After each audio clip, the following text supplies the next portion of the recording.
Assalamualaikum warahmatullahi wabarakatuh. Alhamdulillahi wa kafa wa salatu wassalamu ala nabiyil mustafa wa ala alihi wa ashabihi wa man tabi'al huda ila yaumil qiyamah. Amma ba'd. Anak-anak santri kelas 10 yang semoga dirahmati oleh Allah. Alhamdulillah pada hari ini kita diberikan oleh Allah kesempatan untuk kemudian sedikit thalabul ilm dengan tema critical thinking. Sholawat serta salam semoga tercurahkan kepada Nabiullah Muhammad Sallallahu Alaihi Wasallam, yang mana beliau telah menunjukkan kita kepada jalan kebenaran, yakni Adinul Islam As-Siratal Mustaqim. Baik, perkenalkan, nama saya Muhammad Anwar Dahlan, dan insya Allah pagi hari ini saya akan menjelaskan secara singkat tentang berpikir kritis. Mari kita simak baik-baik penjelasan tentang apa itu critical thinking atau berpikir kritis.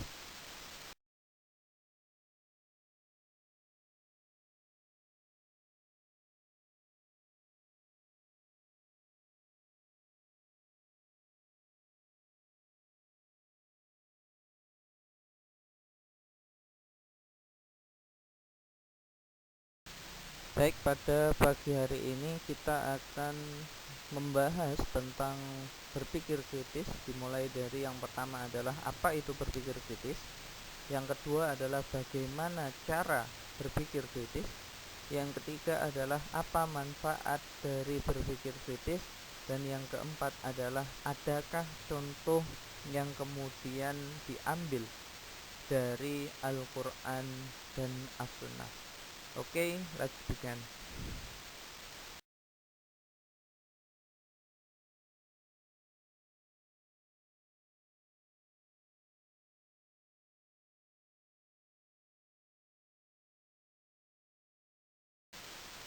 Secara pengertian, berpikir kritis adalah kemampuan berpikir yang kompleks dengan menggunakan proses analisis dan evaluasi terhadap suatu informasi yang diterima maupun dalam menyelesaikan masalah. Yang kedua adalah berpikir kritis untuk mencari kebenaran terhadap informasi yang diterima atau dalam menyelesaikan masalah. Yang ketiga adalah secara tenang, tidak mendahulukan emosi, mendahulukan logika, memahami permasalahan, melakukan analisis dan evaluasi hasilnya, barulah mengambil keputusan atau tindakan. Kalau kita lihat di dalam kitab Sahih Bukhari, Imam Bukhari menyebutkan sebuah bab yang kemudian disebutkan di sana. Bab tersebut berbunyi al-ilmu qoblal qawli wal amal. Ilmu itu harus ada sebelum melakukan atau berbicara ataupun kemudian beramal. Nah, salah satu contoh dari kemudian berpikir kritis adalah seseorang tidak langsung impulsif atau kemudian dia menerima segala sesuatu informasi yang datang, kemudian tidak dia olah terlebih dahulu, sehingga apa? Sehingga kesimpulan yang dia dapatkan adalah kesimpulan yang sifatnya hanya sebagian saja atau parsial, di mana kesimpulan tersebut merupakan kesimpulan yang kalau kita bilang sedikit cacat. Karena apa? Karena kemudian banyak faktor. Contohnya, orang tersebut lebih mendahulukan kemudian harga dirinya, atau kemudian orang tersebut lebih mendahulukan pola pikirnya sendiri tanpa kemudian melihat dari orang lain. Nah, kemudian kalau kita lihat apa hubungannya dengan al-ilmu qoblal qawli wal amal, tidak lain adalah ilmu itu merupakan proses. Kalau sesuatu informasi yang didapatkan itu kemudian diolah secara matang dan diterima dengan baik, maka namanya adalah ilmu. Tapi kalau kemudian informasi yang masuk itu hanya sekedar datang dan kita terima mentah-mentah, maka sebenarnya bisa saja itu bukanlah kemudian ilmu, tapi kabar-kabar yang tidak benar. Nah, oleh karena itu, berpikir kritis merupakan salah satu cara untuk kemudian kita menganalisa informasi yang masuk, mencari kebenaran, kemudian bersikap yang tenang, di mana kemudian hasil yang didapatkan adalah sebuah ilmu yang nantinya kita praktekkan di dalam pembicaraan dan juga amal.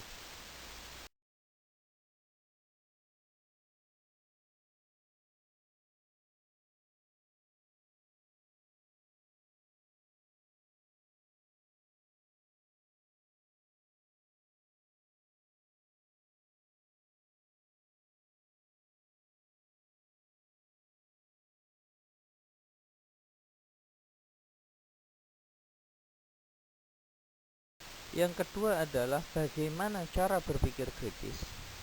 Perlu diingat bahwa berpikir kritis adalah seni menganalisis gagasan berdasarkan penalaran logis. Berpikir kritis bukanlah berpikir lebih keras, melainkan berpikir lebih baik. Nah, kalau kita lihat dari pengertian tersebut, maka berpikir kritis itu berbeda dengan argumentatif. Kalau orang kemudian melakukan orang tersebut berpikir secara argumentatif, artinya orang tersebut ingin untuk memenangkan idenya sendiri. Nah, berpikir kritis merupakan cara untuk kemudian apa? Dia berpikir untuk memberikan masukan yang sifatnya positif dan membangun. Contoh, kalau ada sesuatu yang tidak baik di dalam diri teman kita atau keluarga kita atau guru kita, maka kemudian kita memberikan yang namanya masukan. Nah, kritik yang diberikan bukanlah kritik yang kemudian sifatnya menjatuhkan. Contohnya apa? Contohnya adalah kritik yang tanpa memberikan solusi dari kemudian hasil dari kritikannya tersebut. Jadi apa? Harus kemudian menggunakan solusi. Nah, beberapa cara yang bisa kita lakukan di dalam kemudian berpikir secara kritis adalah yang satu, mengasah kemampuan bertanya. Yang pertama adalah pertanyakan asumsi atau pendapat Anda sendiri. Sering-sering kita bertanya, oh kenapa sih saya harus bermain HP? Kenapa yang saya buka adalah anggaplah game? Kenapa kemudian saya kok melihat film dan lain sebagainya? Apakah kemudian manfaatnya bagi saya? Apakah kemudian madaratnya bagi saya? Hal-hal sederhana seperti itu, ketika kita kemudian pikirkan secara baik, maka nanti akan menumbuhkan rasa keinginan tahuan yang besar di dalam diri kita. Yang kedua adalah jangan telan informasi mentah-mentah jika tidak tahu kebenarannya. Hal ini sering terjadi apalagi di era 4.0 saat ini. Bagaimana kemudian kalau kita lihat begitu banyak informasi yang masuk di WA ataupun yang ada di media-media sosial. Yang buruk adalah kalau kita mengambil semua informasi tersebut, kita telan mentah-mentah. Kita tidak olah dahulu mempertanyakan siapa yang nulis ini. Apakah kalau saya menulis seperti ini bisa atau enggak? Terus kemudian manfaatnya apa? Terus kemudian kita percaya kepada hal-hal tersebut. Karena pada saat ini banyak yang namanya yang namanya informasi yang ternyata itu hanyalah sekedar hoax belaka. Yang ketiga adalah pertanyakan hal-hal sederhana di sekitar kita. Contohnya, kenapa sih mendung itu bisa menurunkan hujan? Anggaplah seperti itu, ya. Atau kemudian kenapa sih kita harus membeli sesuatu dengan menggunakan uang? Hal tersebut kalau kita kemudian pertanyakan, kita cari informasi-informasi yang masuk, maka apa? Maka kemudian kita akan memiliki cara berpikir yang kemudian lebih baik. Yang berikutnya adalah berpikir objektif dan menjauhi pikiran subjektif. Kita tahu bahwa kemudian setiap orang itu pasti memiliki kemudian keakuan. Kalau sudah aku ya sudah. Nah, pikiran yang sifatnya kemudian subjektif seperti itu tidak boleh kemudian diikutkan, tidak boleh diikutkan, karena kemudian kalau kita menghukumi sesuatu dengan secara subjektif, maka satu hal yang terjadi adalah kita tidak bisa kemudian menerima pendapat atau kemudian masukan dari orang lain. Yang kedua adalah menyesuaikan perspektif atau sudut pandang. Yang pertama, bisa kita meletakkan posisi kita pada posisi orang lain. Contoh, teman kita terkena musibah. Terus kemudian bagaimana cara kita kemudian untuk menghiburnya? Salah satunya adalah dengan apa? Dengan meletakkan posisi kita. Oh, bagaimana kalau kemudian kita yang mengalami hal tersebut. Yang berikutnya adalah membaca buku-buku berkualitas. Jauhi buku-buku kemudian yang tidak memiliki nilai. Di antaranya bukan berarti kemudian tidak boleh membaca novel dan lain sebagainya, bagus. Tapi antum juga harus punya buku-buku yang kemudian memiliki nilai lebih. Ya kan? Contohnya kalau kita lihat banyak buku-buku motivasi atau buku-buku tentang tafsir dan lain sebagainya, itu buku-buku yang kemudian memiliki kualitas yang baik. Nah, berikutnya adalah jalin pertemanan dengan orang-orang yang lebih cerdas dari Anda. Lah, apa hubungannya? Hubungannya adalah orang yang cerdas itu pasti kemudian memiliki pola pikir yang berbeda sekali dengan kita. Semakin kita kemudian berteman dengan mereka, semakin kita tahu bahwa kemudian apa yang mereka pikirkan itu adalah sesuatu yang sangat berguna dan sesuatu yang sangat penting. Sehingga apa? Nanti pola pikir kita akan berubah dan mengikuti cara berpikir dari mereka.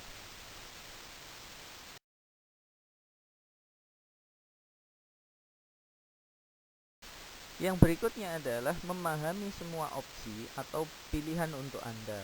Di sini saya contohkan, kalau antum memilih untuk menentukan jurusan atau kelas yang diambil, maka yang pertama adalah tentukan benefit atau untung yang bisa diambil dari mengambil jurusan tersebut, dan adakah kemudian risk atau resiko yang dihadapi ke depannya.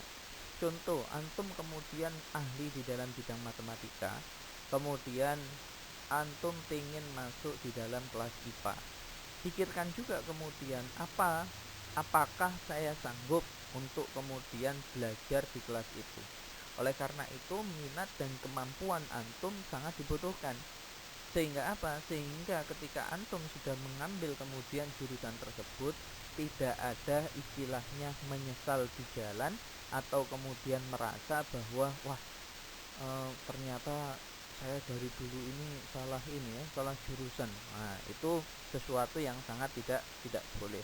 Yang keempat adalah cara berpikir secara kritis adalah membangun optimisme dan juga jangan sampai takut gagal.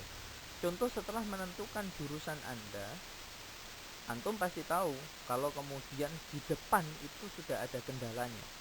Nah, karena kita sudah berpikir menentukan opsi atau pilihan tersebut, antum sudah tahu bahwa akan ada masalah nantinya. Jangan terus kemudian dengan adanya masalah itu kita hanya menghindari masalah tanpa menyelesaikan masalah tersebut. Contoh, di dalam kemudian berhitung kalau kelas IPA, ternyata apa? Lemah di dalam bidang biologi dan lain sebagainya. Akhirnya apa? Akhirnya kita harus belajar, ya, di dalam berbahasa asing atau kemudian kita masuk di jurusan agama. Ternyata banyak di situ adalah pelajaran yang dibahas, salah satunya adalah anggaplah bahasa Arab peminatan. Nah, di situ kalau kita sudah masuk ke sana, kok kita merasa, loh kok saya seperti ini ya? Kok saya nggak bisa sama sekali? Jangan kemudian dihindarkan. Tapi yang harus kita lakukan adalah bagaimana kita memperbaiki hal tersebut. Karena kita paham, itulah kelemahan kita. Nah, di sini ada sebuah gambar yang membahas tentang 5W dan 1H. Kita tahu apa maksud dari itu. Nanti kalau ada yang kemudian ditanyakan tentang gambar ini, silahkan ya. Ini hanya untuk mempermudah saja.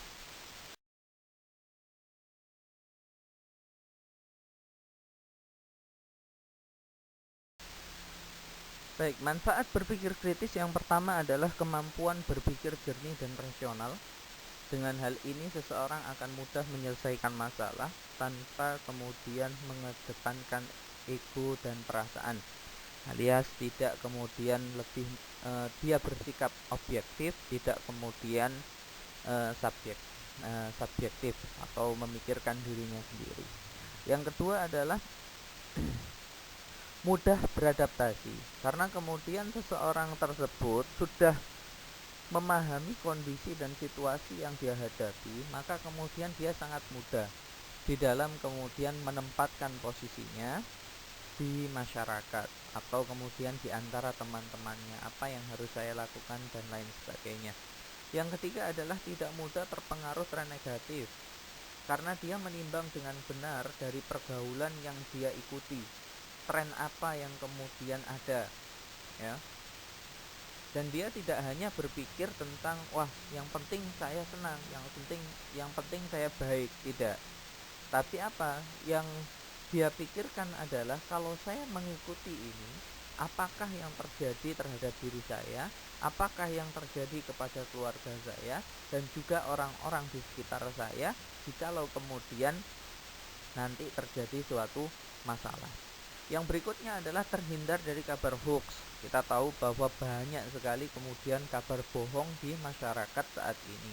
Nah, kalau kita pandai di dalam menggunakan akal kita, yang kita dapati adalah bahwa dengan berpikir kritis tadi, kita akan melihat apa itu yang kita lihat adalah oh, ternyata kabar itu sumbernya tidak jelas, ya.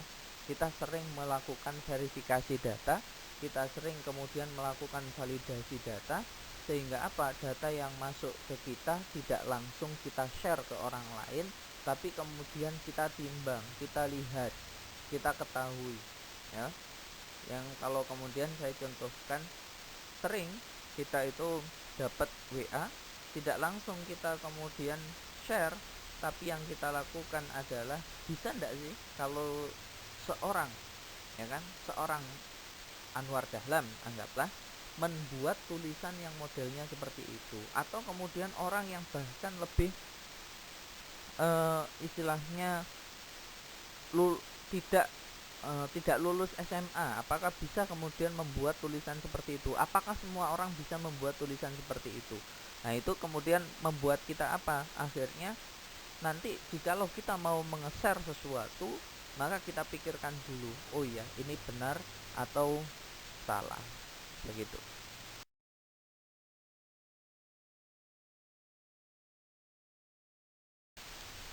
Baik, pembahasan yang terakhir kita adalah kemudian contoh dari Al-Quran dan As-Sunnah. Kalau kita lihat kemudian Nabiullah Muhammad SAW pernah mengatakan, Al-kayyisu man dana nafsahu wa amila lima ba'dal maut. Orang yang cerdas adalah orang yang kemudian dia itu suka bermuhasabah diri, menimbang dengan benar apa yang kemudian dia lakukan selama sehari-hari. Dan dia beramal, amal yang dia lakukan tidaklah kemudian amal yang hanya dampaknya pada hari ini, tapi kemudian dia melakukan investasi, investasinya adalah investasi akhirat. Nah, ini adalah salah satu contoh dari bagaimana sikap seseorang di dalam berpikir yang kritis. Apa itu? Kalau kemudian dia melakukan sesuatu, dia timbang dahulu, dia muhasabai. Kalau selesai melakukan sesuatu, dia muhasabai juga, apakah sudah benar atau salah. Dia ditimbang dengan baik, dan apa yang dia lakukan, apa yang dia katakan, apakah nanti akan berpengaruh kepada dirinya ke depannya, ya kan? Kalau kita lihat pada saat ini yang sering terjadi adalah sebagai contoh saja para artis anggaplah atau politikus. orang-orang yang mereka itu punya kemudian namanya jejak digital. Nah, karena itu sangat sangat berpengaruh terhadap image yang ada di dalam diri kita, kan? Oh, ternyata seperti ini, seperti ini, seperti ini nanti. Oh, sekarang dia berkata A, padahal dulu A, B, C. Oh, ternyata orangnya berimplan dan lain sebagainya. Nah, itu harus kemudian kita timbang dengan baik. Nah, contoh dari Al-Quran dan As-Sunnah yang pertama adalah kisah Nabi Ibrahim alaihissalam dan juga umatnya yang menyembah berhala di dalam Quran surat As-Saffat ayat 83 sampai 99. Antum buka sendiri, antum lihat, antum baca di situ. Nanti kalau ada yang kurang paham antum tanyakan. Tapi secara singkat kita lihat di situ. Salah satu yang ada di ayat tersebut adalah a'udzubillahi minasyaitonirrajim, bismillahirrahmanirrahim, idza jaa'a rabbahu biqalbin salim. Ingatlah ketika Nabiullah Ibrahim datang kepada Tuhannya dengan hati yang suci. Kalau kita lihat di situ, tidak hanya hati itu melambangkan bagaimana kemudian karakteristik seseorang. Kalau hatinya buruk, maka kemudian seluruh perbuatan dan perkataannya akan jadi buruk. Nah, kita lihat kemudian salah satu yang saya contohkan di sini adalah kemudian Nabi Ibrahim. Beliau hidup di tengah umat yang kemudian menyembah berhala. Beliau hidup di antara orang kaum pagan, menyembah berhala, menyembah patung. Bahkan kemudian rajanya sendiri seolah-olah menyatakan bahwa dirinya adalah Tuhan. Tapi kita perlu lihat bagaimana Nabiullah Ibrahim memiliki kemudian pemikiran yang sangat berbeda dengan orang-orang yang ada di sana. Nabiullah Ibrahim pertama, bagaimana pencarian beliau terhadap kebenaran ilahi, ya kan? Sehingga beliau mengatakan tentang Allah Subhanahu wa taala. Beliau mencari, ya kan, pencariannya bagaimana caranya membuat dirinya itu yakin bahwa Allah adalah Tuhan. Beliau melihat matahari, kemudian ketika tenggelam, beliau berpikir tentang itu. Beliau tadabburi semuanya. Yang kedua adalah bagaimana kemudian conversation atau kemudian percakapan yang Nabiullah Ibrahim lakukan ketika Nabiullah Ibrahim menghancurkan berhala. Itu sangat luar biasa.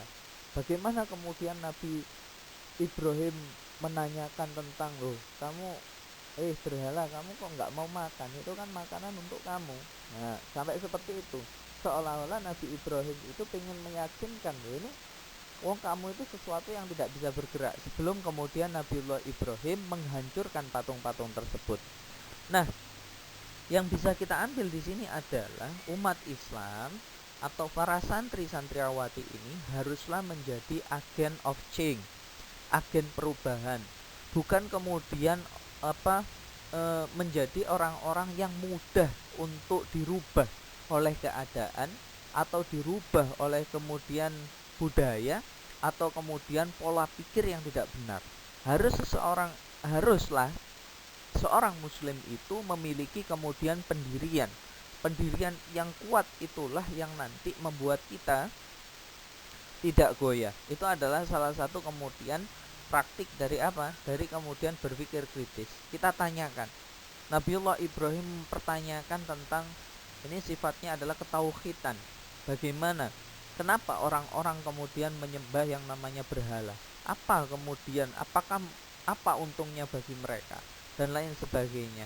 Makanya kemudian Nabiullah Ibrahim disifati oleh Allah dengan kemudian hamba yang memiliki hati yang suci. Yang berikutnya adalah kisah rojulun anti mainstream, saya sebutnya, ya. Atau kemudian rojulun mu'minun min ali fir'auna yaktumu imanahu. Orang yang kemudian dicantumkan oleh Allah Subhanahu wa taala di dalam surat Ghafir ayat ke-28, ya. Salah seorang laki-laki, dia itu keluarganya Fir'aun, dia mukmin, dia menyembunyikan identitas keimanannya, ya kan? Tapi dia kemudian nanti akan membela Nabiullah Musa alaihissalam di hadapan Fir'aun. Yang menarik adalah kalau kita lihat kondisi saat itu, semua orang takut kepada Fir'aun. Semua orang kemudian menyatakan bahwa Fir'aun adalah Tuhan. Tapi ingat, karena kemudian pola pikir yang dia bangun, dia mengambil informasi yang baik, dia olah dengan baik, dia kemudian pahami dengan baik.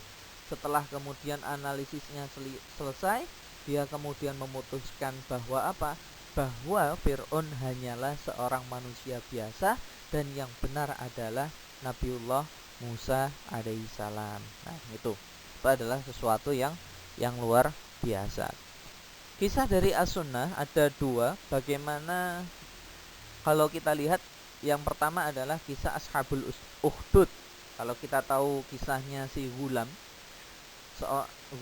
raja, penyihir, rohib, dan bayi yang bisa bicara. Antum bisa buka kitab Riyadhus Shalihin bab sabar hadis ke-30.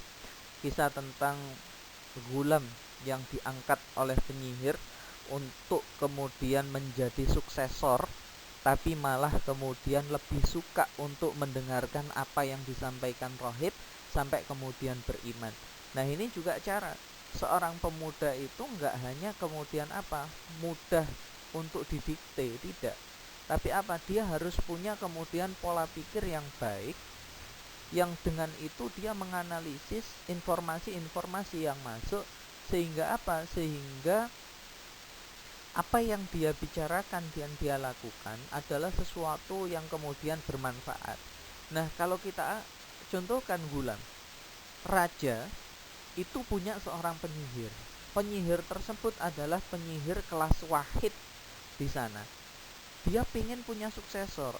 Kalau kita tanya, ini penyihirnya raja, kalau kemudian apakah tidak punya harta dan lain sebagainya? Pasti punya. Dan siapa orang yang tidak mau untuk dijadikan sebagai penerus dari penyihir tersebut dengan fasilitas nomor wahid yang diberikan oleh raja? Tapi ternyata ternyata kemudian Ghulam setelah diangkat, ada sesuatu yang membuat dia itu tidak nyaman, yang dia anggap tidak benar. Sehingga sehingga ketika dia berada di perjalanan dan dia melihat kemudian dan kemudian dia melihat yang namanya rohib sedang berpidato atau kemudian berdakwah, maka dia tertarik. Karena Karena dia melihat kebenaran di situ. Pertanyaan-pertanyaan yang dia ajukan kepada dirinya tentang ajaran dari penyihir, dia bandingkan dengan pertanyaan-pertanyaan yang dia dapatkan dari dari kemudian pelajaran yang dia ambil dari rohib. Nah, itulah yang membuat dia memberikan kesimpulan bahwa bahwa rohib memiliki kebenaran, bukan kemudian seperti yang disampaikan oleh penyihir dan juga raja. Ini hal yang sangat menarik. Sampai nanti kemudian kalau kita baca, pasti nanti sampai bagaimana kemudian raja ini, karena dia juga merasa Tuhan, maka nanti bagaimana cara menyelesaikan permasalahan yang dia hadapi, bagaimana kemudian rojul tadi atau Ghulam tadi membuat suatu ide yang nantinya akan membuat seluruh orang-orang di kerajaan tersebut, masyarakatnya semuanya masuk Islam, sampai kemudian raja murka dan membuat sebuah parit yang diisi dengan api, kemudian satu persatu orang yang beriman dimasukkan ke sana. Nah, ini adalah kisah yang luar biasa dari mempertanyakan keadaan sekitar dan tidak mudah terpengaruh dengan kondisi, situasi, tren yang terjadi di sana, termasuk pada saat ini. Yang terakhir adalah kisah Salman Al-Farisi. Bagaimana kemudian kisah Salman Al-Farisi yang dia adalah suksesor juga karena anak dari seorang Majusi, tapi kemudian dia di dalam pencariannya dia merasa bahwa apa yang dia lakukan, apa yang dia sembah di kuil tersebut bukanlah sesuatu yang benar. Akhirnya dia mencari ilmu untuk masuk kemudian untuk belajar di para raba. Bagaimana kemudian dia mendapatkan informasi dari gurunya tersebut bahwa nanti di sebuah tempat yang banyak berisi kurma nanti akan datang seorang nabi. Tapi kemudian ketika meninggal, ketika gurunya meninggal, dia pergi ke raba yang lain. Ternyata raba yang lain itu memiliki memiliki kemudian pemikiran yang salah.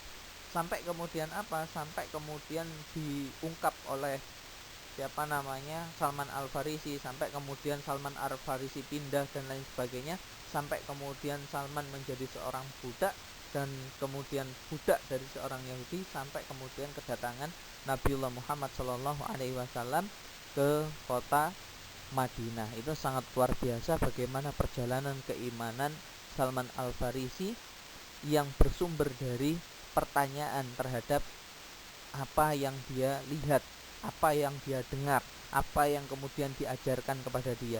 Ternyata kesimpulan yang dia dapatkan adalah kesimpulan yang salah, sehingga kemudian dia mencari kesimpulan yang benar yang nantinya dia dapatkan sampai bertemu dengan Nabiullah Muhammad Sallallahu Alaihi Wasallam.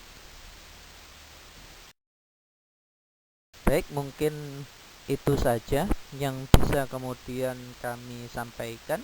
Jikalau nanti ada yang kurang jelas, silakan kemudian bisa ditanyakan. Boleh untuk sekarang, boleh kemudian sampai waktunya habis kita lewat grup. Tapi kalau masih belum jelas, silakan kemudian bisa japri secara langsung, dan insya Allah nanti akan kita bahas dengan baik ya, dengan rinci insyaallah. Allahumma alimna ma yanfa'una wanfa'na bima 'allamtana wa zidna ilma. Kurang lebihnya saya mohon maaf. Wassalamualaikum warahmatullahi wabarakatuh.